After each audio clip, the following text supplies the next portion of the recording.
Negara paling berdosa tahun 2025. Kehidupan nyata di Chile. Fakta mencengangkan tentang Chile. Dokumenter perjalanan Chile, sebuah negara dengan ekstrem yang benar-benar menakjubkan.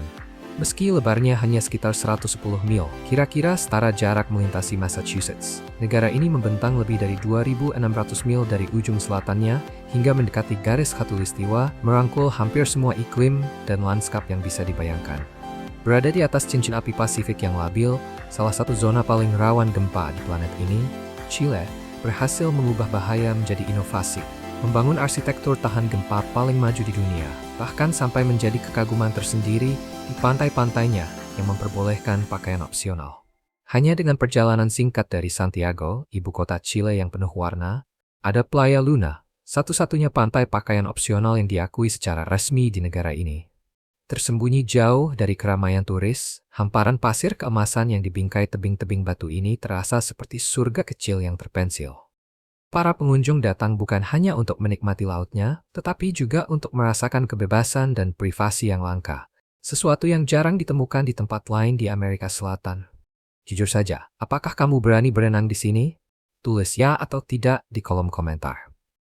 Dan ngomong-ngomong soal kejutan, kalau kamu berada di Chile saat malam tahun baru, kamu akan melihat sesuatu yang unik di toko-toko lokal. Celana dalam kuning cerah memenuhi etalas, tersedia dalam berbagai ukuran untuk pria dan wanita. Tradisinya mengatakan bahwa memberi hadiah atau mengenakan celana dalam kuning tepat pada tengah malam akan mengundang keberuntungan, kemakmuran, dan sinar matahari untuk tahun yang akan datang. Namun keunikan Chile tidak berhenti pada pantai atau ritual liburan, semuanya bahkan diseduh tepat di jantung Santiago, tempat kopi tidak pernah sekadar kopi. Café con piernas, secara harfiah berarti kopi dengan kaki. Dalam bahasa Inggris, artinya memang persis seperti kedengarannya. Kopi yang disajikan dengan sentuhan gaya. Alih-alih barista dengan celemek, para pelayan mengenakan rok pendek, sepatu hak tinggi, dan terkadang pakaian yang lebih berani lagi. Di beberapa kafe tertentu, tampilannya bisa makin menantang, dengan atasan tembus pandang atau bikini yang muncul sebagai kejutan. Bagi banyak pelanggan, kopinya hanyalah alasan. Daya tarik sebenarnya adalah suasana yang ceria, menggoda, dan penuh permainan. Tren ini pertama kali muncul pada tahun 1980-an di tengah masa-masa kelam kediktatoran Pinochet di Chile. Hidup terasa berat, upah rendah, dan orang-orang mendambakan sedikit pelarian. Jadi kafe-kafe ini menawarkan kafein sekaligus percikan fantasi. Seiring waktu, tempat-tempat ini menjadi simbol unik budaya kota Santiago. Hidup di wilayah hukum yang serba abu-abu. Dan ketika berbicara tentang kecantikan, kemandirian, serta kehidupan sosial, perempuan Chile menghadirkan cerita yang bahkan lebih memikat. Sebelum kita lanjut, kalau kamu merasa video ini layak ditonton lebih banyak orang, tekan tombol berlangganan dan aktifkan notifikasi. Nonton lewat ponsel, jangan berhenti di suka, ketuk tombol hype di bawah ini. Ini benar-benar membantu kami berkembang dan terus membuat kisah-kisah yang seru. Jalan-jalan di Santiago, dan kamu akan melihat perempuan Chile memancarkan perpaduan langka antara kecantikan, rasa percaya diri, dan kemandirian. Penampilan mereka beragam seperti lanskap Chile, dari kulit terang hingga kulit kecoklatan tersinari matahari, rambut hitam panjang hingga coklat kastanya, dan mata yang memantulkan kehangatan sekaligus keteguhan. Gaya mereka memadukan keanggunan dengan warna, menyeimbangkan kesopanan tradisional dan sentuhan modern yang berani. Namun, penampilan hanyalah satu sisi. Di kota-kota besar, perempuan Chile dikagumi karena kemandirian dan kejujurannya. Saat kencan pertama, jangan kaget jika mereka mengusulkan untuk membagi tagihan. Percakapan terasa terbuka dan langsung, mencerminkan meningkatnya rasa kesetaraan gender di Chile. Mereka juga terkenal ramah. Di kafe, taman, atau alun-alun kota, kelompok perempuan tertawa lepas, sering mengobrol dengan orang asing, bahkan dengan pendatang baru. Namun keramahan bukan berarti mereka mudah terkesan. Kekayaan dan penampilan bisa memudar. Ketulusan, rasa ingin tahu, dan obrolan yang bermakna akan tetap bertahan. Keluarga berada di pusat kehidupan mereka. Mereka peka, penuh kasih, dan sangat melindungi orang-orang terdekat. Dan ketika cinta mulai hadir, Chile memperlihatkan salah satu tradisinya yang paling memikat. La Cueca, tarian pendekatan tradisional, di mana musik, ritme, dan persaingan yang menggoda mengubah rasa sayang menjadi seni. Sebuah simbol hidup dari romansa dan jiwa Chile. Apakah kamu percaya bahwa di banyak wilayah pedesaan Chile, tindakan sederhana seperti menari bisa membawamu bertemu belahan jiwa? La Cueca, tarian nasional Chile, jauh lebih dari sekadar ritme dan langkah. Ini adalah ritual menggoda yang meniru proses pendekan yang lucu antara seekor ayam jantan dan ayam betina. Setiap bulan September saat perayaan Hari Nasional, pasangan-pasangan berkumpul membentuk lingkaran sambil mengibaskan sapu tangan putih tinggi-tinggi di atas kepala. Tanpa pernah saling menyentuh, sang pria maju dengan penuh percaya diri, sementara sang perempuan meluncur mundur dengan anggun, menggoda lewat setiap gerakan yang lembut. Tatapan mereka saling mengunci, kaki mereka menghentak mengikuti irama, dan kerumunan pun bersorak ketika kejar-kejaran simbolis itu berlangsung. Banyak orang Chile percaya bahwa menari cueca dengan pasangan yang sama sebanyak 3 kali hampir menjamin hadirnya romansa. Dan memang, tak terhitung kisah cinta serta pernikahan yang bermula dari tarian bersama itu saja. Tapi hati-hati, satu langkah yang kikuk atau kibasan sapu tangan yang canggung bisa membuatmu pulang sendirian, tak peduli selama apapun musiknya dimainkan. Pada tahun 2012, Chile mencetak sejarah ketika lebih dari 4.000 orang menari cueca bersama-sama meraih rekor dunia Guinness dan membuktikan betapa dalamnya tradisi ini berdetak di hati bangsa Chile. Jadi jawab aku, kamu mau coba cueca untuk menemukan belahan jiwamu?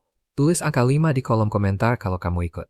Jauh di Samudra Pasifik, hampir 2.000 mil dari pesisir Chile, terletak Pulau Pascua, terkenal dengan patung Moai yang misterius. Namun di balik para raksasa batu itu, penduduk pulau menjaga salah satu festival paling luar biasa di dunia. Tapati. Setiap bulan Februari, masyarakat Rapa Nui mengubah tanah kelahiran mereka menjadi panggung warisan hidup. Selama 2 minggu, keluarga-keluarga berkompetisi dalam unjuk kekuatan, keberanian, dan kreativitas, semuanya untuk menghormati para leluhur. Sorotan utamanya, perlombaan mendebarkan bernama Hakapeh. Bayangkan para pria muda menggenggam batang pisang sebagai papan luncur, lalu meluncurkan diri menuruni lereng vulkanik setinggi 500 kaki dengan kecepatan yang bikin napas tertahan. Festival ini juga menghidupkan kembali ritual legendaris lainnya, kompetisi manusia burung. Dahulu kontes ini menentukan siapa yang akan menjadi pemimpin spiritual pulau. Para peserta berlari menuruni tebing, berenang melewati perairan yang dipenuhi hiu, lalu mengambil telur pertama dari burung laut suci.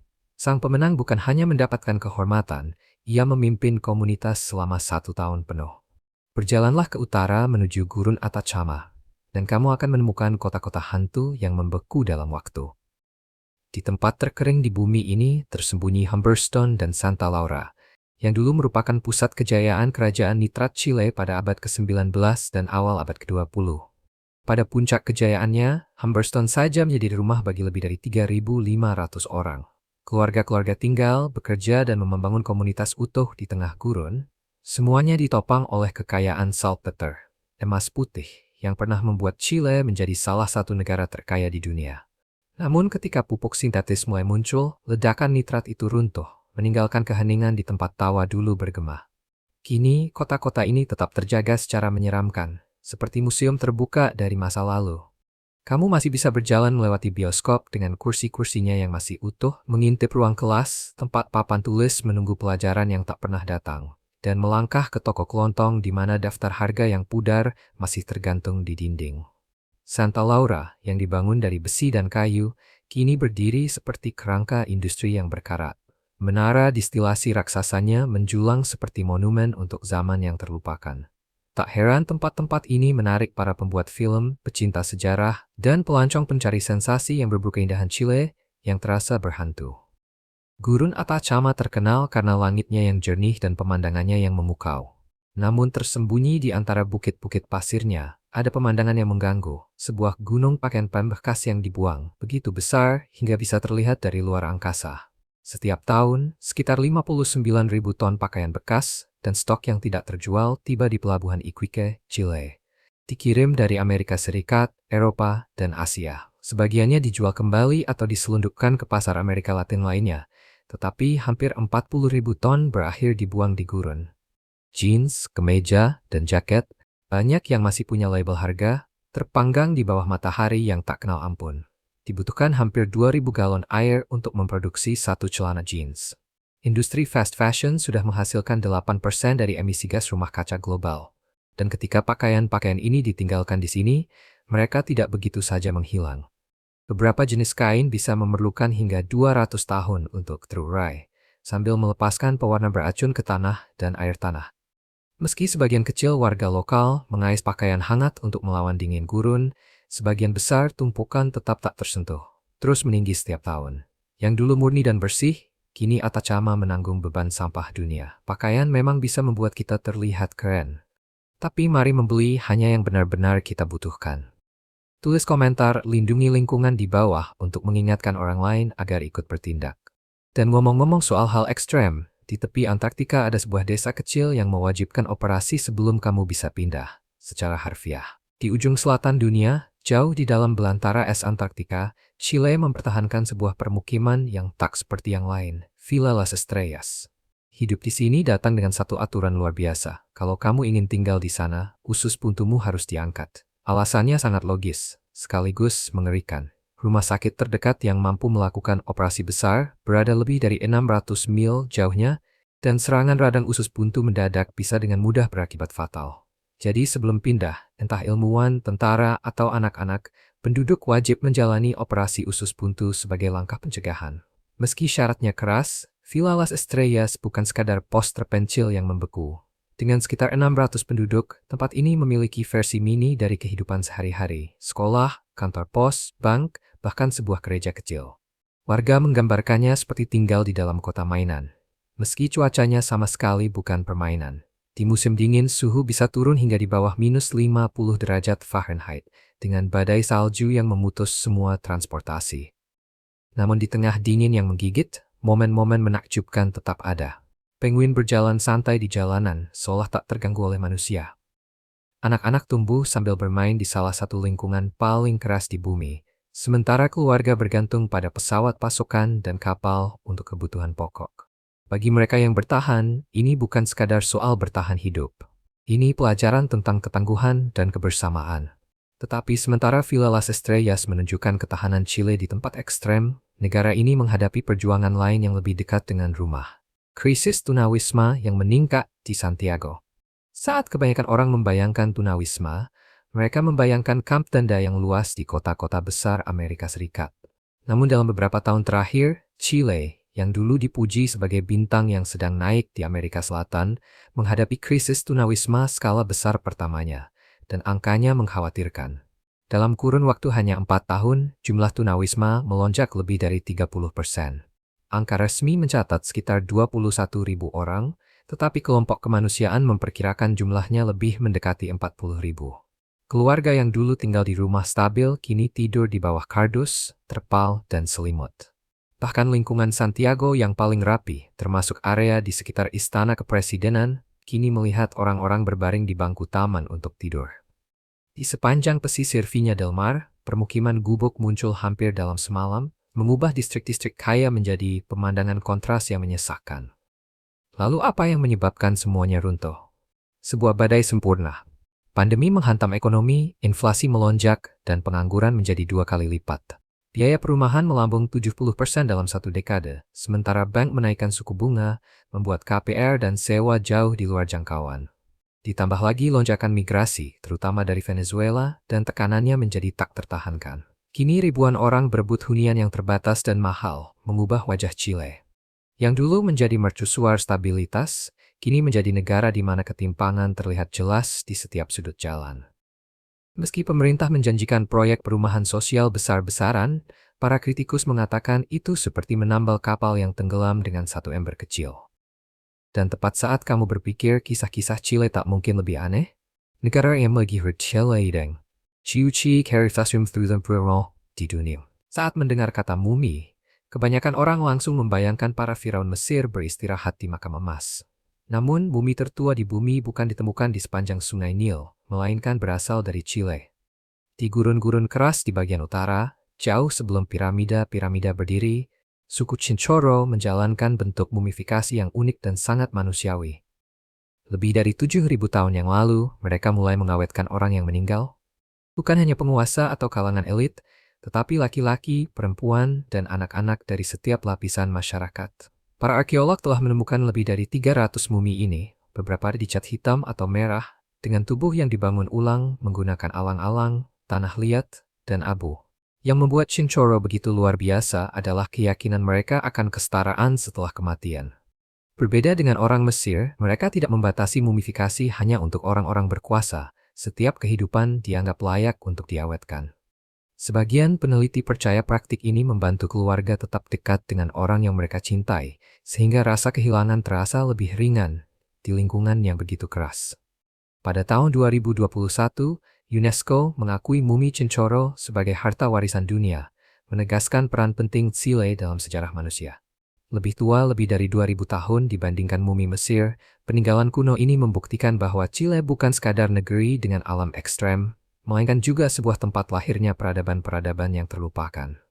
Dan jika kamu tertarik pada misteri, bukan dari bumi, melainkan dari langit, Chile menyimpan satu rahasia menakjubkan lagi yang menunggu untuk terungkap.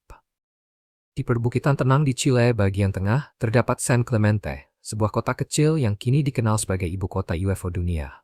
Selama beberapa dekade terakhir, lebih dari 600 penampakan telah dilaporkan, menjadikan komunitas yang damai ini sebagai magnet bagi para pencari fakta dan mereka yang sekadar penasaran. Warga setempat menanggapinya dengan sangat serius, sampai-sampai ada jalur UFO resmi, lengkap dengan papan bertuliskan Zona de Avistamiento, zona penampakan. Alih-alih takut pada yang tak dikenal, penduduk justru belajar merayakannya. Pariwisata pun berkembang, dengan tur pengamatan langit malam, penginapan rumahan yang hangat untuk tidur di bawah bintang-bintang, mungkin tidak sepenuhnya sendirian, dan toko-toko yang dipenuhi souvenir bertema alien.